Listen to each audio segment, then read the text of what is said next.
Il y a 55 ans, tous les maraîchers de cette zone maraîchère des 3 communes, là, vers Saint-Denis, Stains, Pierrefitte, ont été prévenus qu'ils allaient être expropriés pour construire les bâtiments. Et moi-même, il y a 38 ans, ne sachant toujours pas ce qu'on allait devenir, eh bien, j'ai trouvé du terrain dans l'Oise. Ce qui fait que depuis une quarantaine d'années, on mène les 3 terrains, mais tout revient à Saint-Denis. Saint-Denis, c'est la maison mère. Il y a 40 ans, il y avait encore quand même des maraîchers, parce que même si l'expropriation est arrivée, mais elle n'a pas été d'un bloc, les maraîchers, attendant l'expropriation qui ne venait pas, puis eux-mêmes vieillissant, ont laissé tomber. Ce qui fait que plus il y a eu l'expropriation, plus j'ai repris après moi des terrains ici. J'ai eu jusqu'à une dizaine de terrains maraîchers, il y en a encore à peu près 5-6. Parce que les terrains devenant vacants, les propriétaires m'ont dit cultive-les plutôt que ça reste en friche.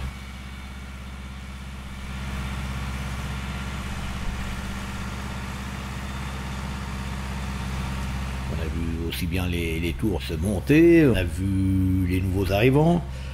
Mais ça s'est fait petit à petit, donc on l'a assimilé à mesure, on l'a digéré à mesure. Ça n'a pas été comme certaines banlieues où tout a été pris d'un seul coup et vraiment le choc brutal, quoi. Et surtout, on n'a jamais baissé les bras.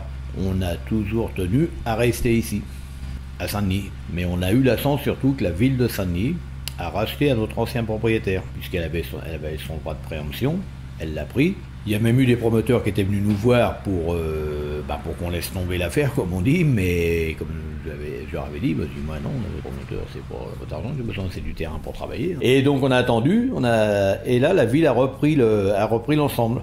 Et donc ça, c'était la chance. Là, à l'époque, on a été voir notre maire, qui était M. Berthelot à l'époque, maire de Saint-Denis. Donc ça, c'était en 83. Et lui, il nous a rassurés tout de suite en disant, continuez à travailler, on a d'autres chats à fouetter, on verra ça plus tard. Si bien qu'après, il s'est même créé des bonnes relations. Et puis aussi, je crois que la tendance était de ne plus bétonner à tout va.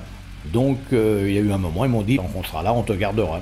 Et encore dernièrement, M. Braouzek, qui est notre député, m'a dit, toi tu vas mourir là le plus tard possible, mais on te garde. On est chez nous, quoi, même si on n'a jamais été propriétaire, mais depuis 3 générations, 4 générations avec ma fille, on est chez nous, quoi.